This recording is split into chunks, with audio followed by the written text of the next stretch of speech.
We have been through technological advances before, and they all have promised a utopian life without drudgery. And the reality is they come for our jobs. So I want your assurance that AI isn't removing the human from the loop. This is not about replacing the human in the loop. In fact, it's about empowering the human. Like it's an assistant. It's an assistant. But I get it. It's an assistant. It's about productivity. And that's good for all of us. Yes? Although they do let the real truth slip out. So there will be overall displacement in the labor market. You can get the same work done with fewer people. That's just the nature of productivity. That doesn't sound good. Same work done with fewer people. Not a math guy, but I think fewer means less, yeah? So AI can cure diseases and solve climate change, but that's not exactly what companies are going to be using it for, are they? So this is like productivity without the tax of more people. Without the tax of more people, the people tax, formerly referred to as employees. It's not the catchiest ad slogan I've ever heard. So while we wait for this thing to cure diseases and solve climate change, it's replacing us in the workforce, not in the future, but now. So what exactly are we supposed to be doing for work? I think we need new types of jobs to help us embed AI and maintain AI in the workplace. Engineers, for basically people who learn how to use AI systems and, in effect, how to program them. So who would have thought that there would be a prompt engineer, right? Right. Prompt engineer. I think you mean types question guy. And by the way, if there's any job that can be easily replaced by AI, it's types question guy. Hey guys, and welcome back in. So if the voice didn't sound familiar, that was Jon Stewart, who recently returned to The Daily Show for the presidential election year. The audio isn't great there, and I would encourage you to go watch that entire Daily Show segment on AI.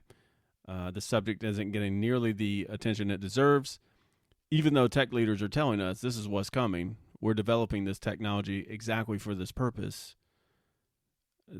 Maybe they wouldn't say that outright, but they would say, this technology is going to bring a lot of great things with it. One of those things is this, but very few people appear to be listening. So here's a specific example from Jensen Huang, CEO of NVIDIA, when asked why robots are built to look like humans. Why do robots look like people? Well, robots look like people because a couple of reasons. First reason, the most important reason, is that we built the world for ourselves. And so the workstations of a factory, the manufacturing line of a factory was really created for people. And that's the most important reason. The second most important reason is that we have to teach a robot how to be a productive robot. And you need data for that. We're in a world where in order to write a software for a computer, we use data or training examples, and the computer learns from the examples. Well, we have the most examples of human moving around of just about any other form of data. So what did he say there? I don't think it could be any more clear than, at least in my mind, than it was. Robotics companies are building humanoid robots because humans are currently working in factories and manufacturing facilities, and it will be far easier to sell humanoid robots to corporations if those corporations don't have to retrofit their facilities for those humanoid robots. If the humanoid robots can step in and take the place of humans without those corporations or manufacturers having to spend capital to accommodate them, well, all the more reason to use the robots.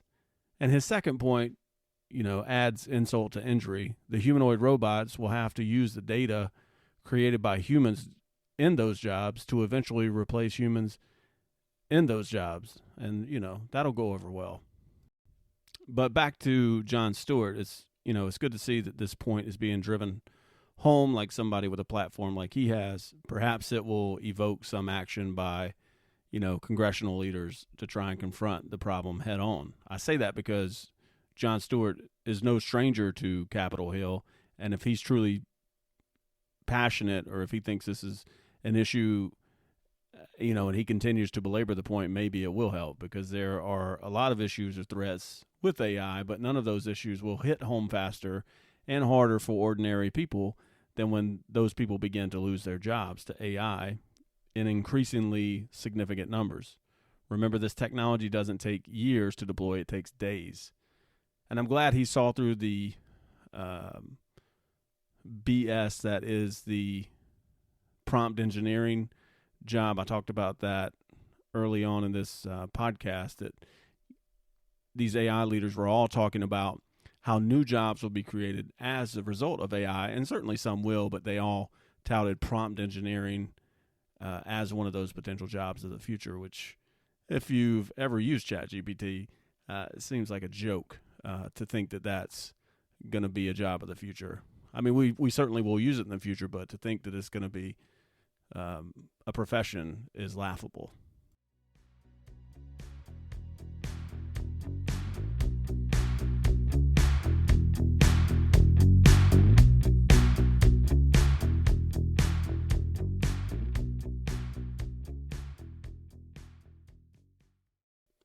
So let's get into some headlines from Time. Quote, China is using AI to sow disinformation and to stoke discord across Asia and the U.S., end quote. So this is a problem, and it should have been an expected one. I'm hopeful that intelligence agencies and legislators are looking at this very problem right now, and I would suspect that this is a two-way street. I'm sure Western agencies and governments are directing these same tools at China. This article highlights efforts from China towards Taiwan, and as you know, Taiwan is a major point of contention right now. And the big question is, will China attack or invade Taiwan in the near future? Well, maybe not if they can effectively use AI tools to sow discord within Taiwan. And this will certainly be the way wars are fought in the future, alongside the use of drones.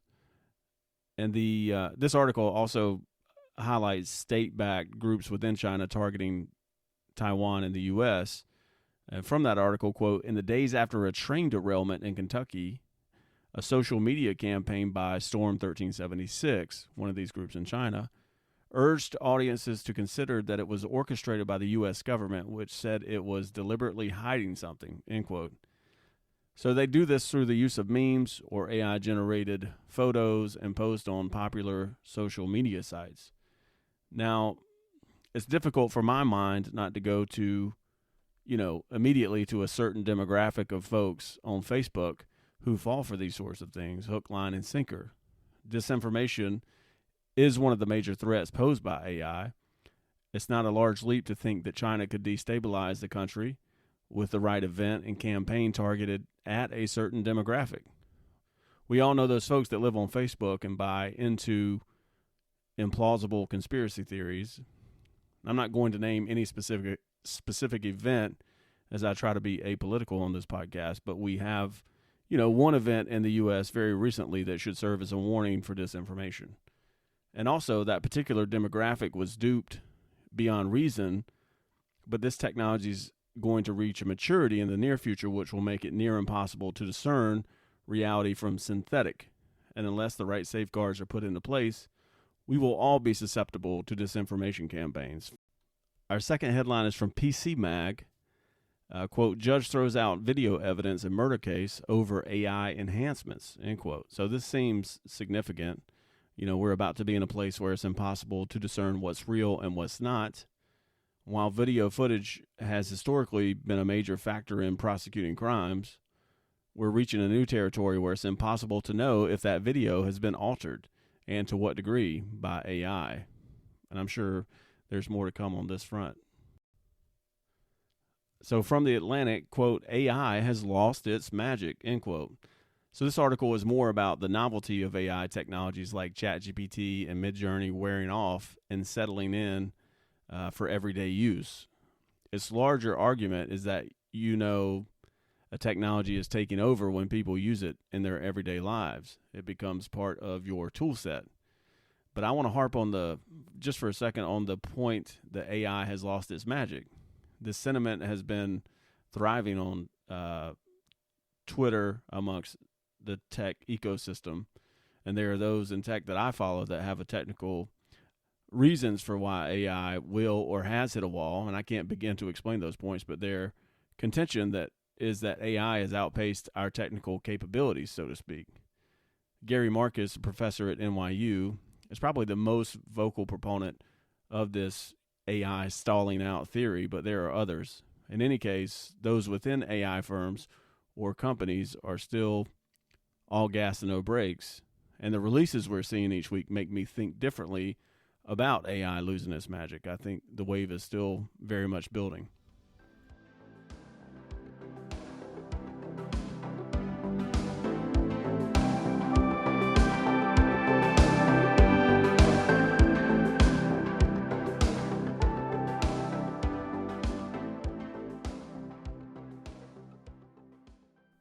So our last headline is a blog post from a blog I read called Napkin Math.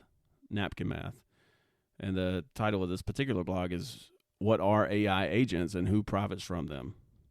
So I'm going to read an excerpt from this blog, so bear with me as I think the description provided here in the blog is far better than any summarization I could come up with. So, quote, "The AI we started with formulates and answers and returns it. Ask a large language model something simple like, does an umbrella block rain? And ChatGPT returns the answer, of course it does. The large language model is able to answer the question without relying on external data by using internal data and executes on the prompt without a plan. It's a straightforward line connecting input and output. And every time you want a new output, you have to provide a prompt. Agentic workflows, or AI agents, are loops. They can run many times in a row without needing a human involved for each step in the task. A language model will make a plan based on your prompt, utilize tools like a web browser to execute on that plan, ask itself if that answer is right, and close the loop by getting back to you with that answer. If you ask, what is the weather in Boston for the next 7 days, and will I need to pack an umbrella, the agentic workflow would form a plan, use a web browser to check the weather, and use its existing corpus of knowledge to know that if it is raining, you would need an umbrella. Then it would check if its answers are right and finally say, to you, it will be raining, so yes, pack an umbrella. What makes agentic workflows so powerful is that because there are multiple steps to accomplish the task, you can optimize each step to be more performative. Perhaps it is faster and or cheaper to have one model do the planning, while smaller, more specialized models to do each subtask contained within the plan. Or maybe you can build specialized tools to incorporate into the workflow, but you get the idea." End quote. So I think that's fairly clear. These AI agents or agentic workflows can perform multiple steps of complexity without repeatedly being told what to do. Why is this important? Well, first, I should state that per this blog, agents or agentic workflows are less than effective at present and don't perform very well. And even that is an understatement. However, billions are being poured into finding out how to make it perform effectively. Investors are betting that it will. As the writer points out, these AI tools are only good for these AI companies if they can be packaged and sold to corporations. AI agents would allow AI companies to sell their product to customers as a near complete labor replacement. If this technology is perfected, that's exactly what it will be. Another technologist I follow stated roughly that, agents will be deployed on CPUs throughout the corporate world, and while the worker is ignorant of it, the agent will be learning how the worker's job is performed. Now, what becomes of that information? I think you can probably connect the dots. Though the writer of this blog, Evan Armstrong, thinks we're still a ways off from AI agents taking over all of existing knowledge work. However, we should also understand that the technology that currently exists, like ChatGPT, in which you enter a prompt and get an answer, are efficient enough of a technology to displace workers right now. Customer service, call centers, summarizing large bodies of information, all that can be done without agents. It may require some humans, but not nearly as many as are currently doing the work. I think the point here is that large language models are an initial step in worker augmentation or displacement, and agents, if they ever work properly, will mark a milestone for at least knowledge workers or white-collar workers. If an AI agent can prepare a presentation, send it out for feedback, make modifications based on that feedback, and then publish it, the effect of that will certainly reverberate across the global workforce. I should point out that we don't know a great deal about agents or the agentic workflow because most of this technology is kept behind closed doors. What we do know is that AI is advancing at a breakneck speed, so much that even AI leaders state openly how difficult it is to stay up to date or current on all advancements in the field. As a result, I wouldn't count out an AI lab getting this right within the next few years. I'll link to this blog in the show notes. It's very technical, but I think it explains well the potential for AI agents and their potential impact on work in the future.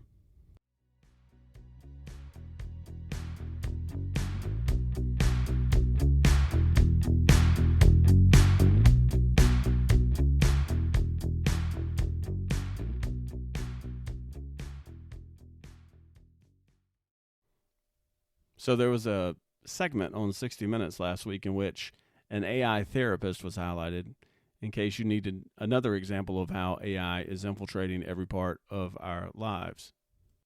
Artificial intelligence has found its way into nearly every part of our lives, forecasting weather, diagnosing diseases, writing term papers, and Now, Dr. John LaPook on assignment for 60 Minutes. Artificial intelligence has found its way into nearly every part of our lives, forecasting weather, diagnosing diseases, writing term papers.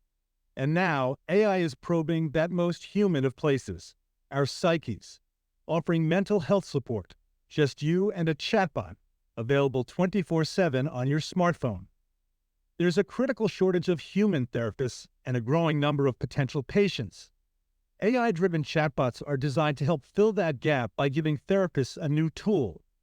But as you're about to see, like human therapists, not all chatbots are equal. Some can help heal, some can be ineffective or worse. One pioneer in the field who has had notable success joining tech with treatment is Allison Darcy. She believes the future of mental health care may be right in our hands. We know the majority of people who need care are not getting it. There's never been a greater need, and the tools available have never been as sophisticated as they are now. And it's not about how can we get people in the clinic. It's how can we actually get some of these tools out of the clinic and into the hands of people. Allison Darcy, a research psychologist and entrepreneur, decided to use her background in coding and therapy to build something she believes can help people in need, a mental health chatbot she named Woebot. So Woebot, W-O-E bot, very clever. It's very clever. I would encourage you to watch the entire segment, though I do think it's ironic that the source of much of our anxiety, our smartphones, will also become a tool to help us treat that anxiety. Not to be entirely cynical, I think this is one space in which AI could benefit many people who need support. Though you do get into some dicey areas with something like this, teaching people to lean on a technology like Woebot for support, it may further isolate our already isolated society. In an epidemic of loneliness, it may not be the best idea to outsource therapy to an AI. I would also think that human contact and support and empathy you get from a therapist would be difficult, if not impossible, to replicate on something like Woebot, at least for now. Though for many people, this could remove the one of the few human contacts they have. But again, not to be cynical, I'm sure there are cases in which folks simply can't physically get to a human therapist, or, they have a mental health crisis at a time in which they can't access their human therapist. And since stigma is still such a major issue, this tool could help millions access mental health support when they wouldn't have otherwise. This tool could be hugely important in that case. I suppose I'm worried that this tool will be packaged and sold with profit in mind more than the state of our collective mental health. But per the segment, and common knowledge, this technology is not perfect and will refer users to humans if the AI intuits a significant concern. I wonder how long it will be before human therapists are removed from the equation altogether. And I would think that that's a long ways off, as older generations, I think, myself included, would prefer to talk to a human about their concern. I do think that Gen Zers and the generations behind Gen Z will lean on and become fully integrated with technologies like Woebot in the future. All right. So finally this week, I want to highlight a report released by McKinsey, the consulting company, over generative AI use in the workforce. In this particular article or study that they released, they talked about generative AI, how it's being employed right now by people in the workforce and how it will be used in the future. And they really broke down, users of generative AI into 4 categories. Creators, those are the people that build the generative AI models for their company. Secondly, heavy users, and then light users, and then non-users. So I think non-users are going to be a dying breed. I think that they will, I think most of us are going to be using these tools, mostly because these tools are being integrated into your, Microsoft Office, has Copilot now, and most people are going to be using those tools. I think, but having said that, there are a lot of tools at our disposal via software programs at work that we don't utilize. I mean, how much of Microsoft Excel or Microsoft Word do you not utilize? You have access to it, and it could make you more efficient, but you don't use it. So my guess is that corporations are going to start requiring their employees to use these tools regularly in their work, as it will make them more efficient. And so non-users, I think, will become a term of the past. So I would say I'm a light user in my day job. I would say I'm a light user of generative AI. I use it to help me think through things from time to time, but I'm by no means a heavy user of it. And that may or may not change. I don't know. But the article does go on to say there is, quote, there is little doubt that generative AI can help increase individual and workforce productivity. It may automate up to 30% of business activities across occupations by 2030. That's a more conservative estimate that I've seen in the last 6 months to a year. Within this article, it asks some very McKinsey-like questions, or questions you would expect from a company like McKinsey, such as how can we reimagine jobs to be more human-centric? How can we redefine flexibility? And how do we emphasize the right kind of listening? It's all very much corporate speak, which I don't like, but that's what I expect from McKinsey. But one of those questions, how can we redefine flexibility? It goes on to say, as jobs change, companies will need to look at worker outcomes according to the results achieved, not by hours spent. The benchmark for output will have to shift. For instance, some written code may be longer, but it may not necessarily be better or more user-friendly. With the potential for generative AI to help make jobs more efficient, could an employee's meaningful work in a given week be completed in as little as 20 hours? And if that's the case, is the 40-hour work week still the benchmark? Rather than filling hours with tasks to get a specific number in a given week, companies can focus on ways to emphasize the distinctive creative part of a job that makes it meaningful. Jobs that create the space for the human touch can also help facilitate a more engaged and more productive workforce. So I think McKinsey's certainly right with that line of thought, because as these tools make us more efficient, my 40-hour job or 45-hour job is not going to take 45 hours anymore. It's going to take far less. As we get more and more efficient, your team may need to be scaled down, or maybe people work less hours. But my immediate concern when I think about less hours at work is that less pay, or a company's going to continue to pay, people their 40-hour salary for 20 hours worth of work. That's a hard pill to swallow, but the argument could be made that, you're not completely productive for those 40 hours at work anyway. And they do, within the article, give a good example of this efficiency. So I'm just going to read through this example real quick. A communication specialist in a large corporation is currently a heavy user of generative AI. Her job is involved interviewing C-suite executives and synthesizing their ideas to create speeches, talking points, emails, and other communications for both internal and external audiences. Her performance has been measured by how many discrete communications she facilitates and the quality of the copy that is produced. She used to send questions to executives ahead of time and then schedule a series of interviews, which would take several weeks to complete. Now she can feed their recorded interviews into a chatbot and get a synthesis of their remarks in seconds. The communications expert will still review and edit that text, but the overall process is much faster. Whereas before she spent 60% of her time synthesizing material, that task now takes only 10% of her time, freeing up bandwidth to think strategically about the message the speech is intended to convey and what form of communication would be most effective. She may also have more time to deepen relationships with industry reporters, which could benefit coverage of the company and to help the chief human resource officer write that book she has been eager to start. The generative AI-related efficiency gain leads to increased productivity, more innovative thinking, and welcome face time with key constituencies. Good for the employee, her team, and the organization. The value she adds to the job is now fundamentally different.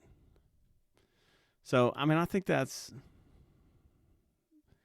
a bit far-fetched. I mean, to some extent, that will happen. You will have, but it seems like a stepping stone into a reduced workforce. I can't see it any other way. I think corporations being what they are, all about the bottom line and providing shareholder value, it's difficult to think that situation we just outlined is going to be long term, because this communication specialist, let's just get rid of her and give that job solely to AI or somebody else within a different department as something they do. I just think that's going to be the more cold and calculating model that's adopted, but perhaps I'm wrong. And they wrap this article up with this quote: "The employer-employee disconnect has led to high levels of workforce discontent, which is affecting workers at the forefront of the generative AI push even more dramatically when it comes to burnout and attrition. Companies that want to capitalize on generative AI-fueled productivity gains have an opportunity to address this rapidly expanding group's concerns about the nature of work. Those that emphasize the importance of human skills over a simple race for increased output are likely to earn the loyalty of their workforce and higher performance over the long term."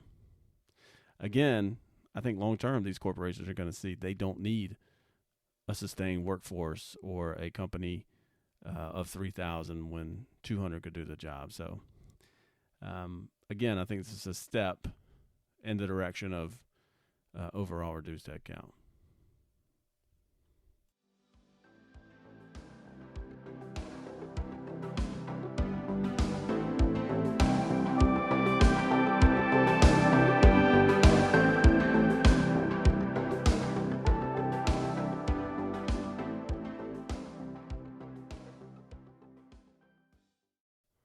All right, that's it for this episode.